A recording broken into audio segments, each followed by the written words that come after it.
Hey guys, welcome back to my YouTube channel. और ये है हमारे जावास्क्रिप्ट कोर्स की वीडियो नंबर 15। और आज की इस वीडियो के अंदर हम लोग देखने जा रहे हैं कंपैरिजन ऑपरेटर्स को। देखो, कंपैरिजन ऑपरेटर्स जावास्क्रिप्ट के अंदर कंपेयर करने के काम आते हैं। तो इन ऑपरेटर्स में आते हैं equality, inequality, strict equality, strict inequality, greater than, less than, greater than or equal, less than or equal operator. तो हम वन बाय वन इन्हें देखने जा रहे हैं। तो चलो विजुअल स्टूडियो के अंदर चलते हैं। तो यहाँ पर अगर मैं लिखूं a is equal to 9 and b is equal to 9, फिर इसके बाद कंसोल डॉट लॉग करूं a is equal to b, यानी कि मैंने a को b के साथ कंपेयर किया। क्या इन दोनों की वैल्यूज बराबर हैं? अगर वैल्यूज बराबर हुई तो इस जो ऑपरेटर का आंसर आएगा वो आएगा ट्रू, नहीं तो इसका आंसर फॉल्स आएगा। देखो, ये जो कंपैरिजन ऑपरेटर्स होते हैं इनके आंसर बूलियन डाटा टाइप के अंदर आते हैं, या तो ट्रू आते हैं या फॉल्स आते हैं। तो यहाँ पर अगर मैं कंसोल में देखूं तो यहाँ पर ट्रू आ चुका है। लेकिन अगर यहाँ पर मैं ये लिखूं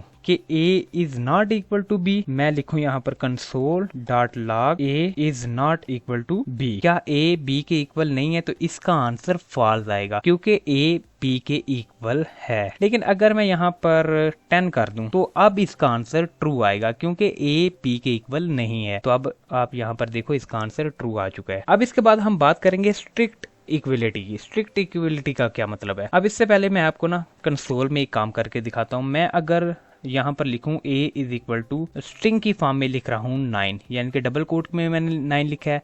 अब b इज इक्वल टू 9 लिखता हूँ। अब अगर यहाँ पर मैं लिखूं a is equal to B, तो यहाँ पर ट्रू आंसर आएगा। क्यों? a बेशक यहाँ पर क्या है, एक स्ट्रिंग है, यहाँ पर b क्या है, एक नंबर है। लेकिन मैंने जब a is equal to b किया, इन दोनों की वैल्यूज तो बराबर थी ना, यहाँ पर भी 9 है, यहाँ पर भी 9 है, इसलिए यहाँ पर जो आंसर है वो ट्रू आया है। लेकिन अगर यहाँ पर मैं 3 बार इक्वल का साइन यूज करता हूँ कि ये स्ट्रिक्ट इक्विलिटी है इनमें या नहीं, यानी इन दोनों की डाटा टाइप सेम है या नहीं, तो इसका आंसर क्या आएगा? फॉल्स आएगा, क्योंकि a की जो डाटा टाइप है वो है स्ट्रिंग और b की जो डाटा टाइप है वो है नंबर। इसलिए इन दोनों की जो डाटा टाइप्स हैं वो डिफरेंट थी, जिसकी वजह से ये जो स्ट्रिक्ट इक्विलिटी है इसका आंसर क्या आया? फॉल्स आया। अब इसके बाद हम बात करेंगे स्ट्रिक्ट इनइक्विलिटी की।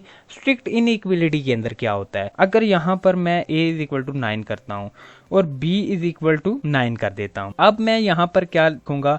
a not is equal to b, यानी कि a जो है वो स्ट्रिक्ट इनइक्विलिटी b। अब इसका आंसर क्या आया? फॉल्स। फॉल्स क्यों आया? देखो, a नंबर है, b भी नंबर है, और यहाँ पर मैं क्या कह रहा हूँ, a और b की जो डाटा टाइप्स हैं वो सेम नहीं है, ना इनकी वैल्यूज सेम है, इनकी डाटा टाइप्स तो सेम है, जिसकी वजह से इसका आंसर फॉल्स आएगा।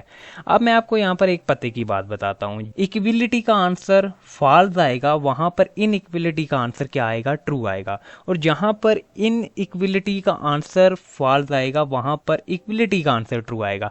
ये दोनों एक दूसरे के अपोजिट हैं और ये दोनों एक दूसरे के अपोजिट हैं, यानी कि स्ट्रिक्ट इक्विलिटी और स्ट्रिक्ट इनइक्विलिटी एक दूसरे के अपोजिट हैं। अब बात करेंगे हम ग्रेटर देन ऑपरेटर की। इससे पहले मैं कंसोल को क्या कर लेता हूँ, क्लियर कर लेता हूँ। ग्रेटर देन का क्या मतलब है? अगर मैं यहाँ पर प्रिंट करूँ console dot log a greater than b, तो इसका आंसर फॉल्स आएगा। क्यों फॉल्स आया? आपको पता होना चाहिए इसका आंसर क्यों फॉल्स आया। क्योंकि a की वैल्यू 9 है, b की वैल्यू 10 है, 9 10 से बड़ा नहीं होता, जिसकी वजह से इसका आंसर फॉल्स आया। लेकिन अगर यहाँ पर मैं लेस देन का जो ऑपरेटर है वो यूज़ करूँ, यानी कि a छोटा है b से, तो इसका आंसर ट्रू आएगा। क्यों ट्रू आया? वाकई यहाँ पर a छोटा है b से, a की वैल्यू 9 है, b की वैल्यू 10 है, जिसकी वजह से हमें पता चल गया कि ये जो लेस देन है और ग्रेटर देन ऑपरेटर हैं इनको कैसे यूज़ करते हैं। ठीक है, अब बात करते हैं हम ग्रेटर देन और इक्वल ऑपरेटर की। अगर मैं यहाँ पर console dot log b greater than और इक्वल टू a लिखता हूँ, तो इसका आंसर क्या आएगा? इसका आंसर ट्रू आया। मैं यहाँ पर ये कह रहा हूँ कि अगर b ग्रेटर देन a है तब भी ट्रू दे दो, या इक्वल है a के तब भी ट्रू दे दो। अगर यहाँ पर मैं 9 भी लिखूंगा ना, तो इसका आंसर ट्रू आएगा। क्यों?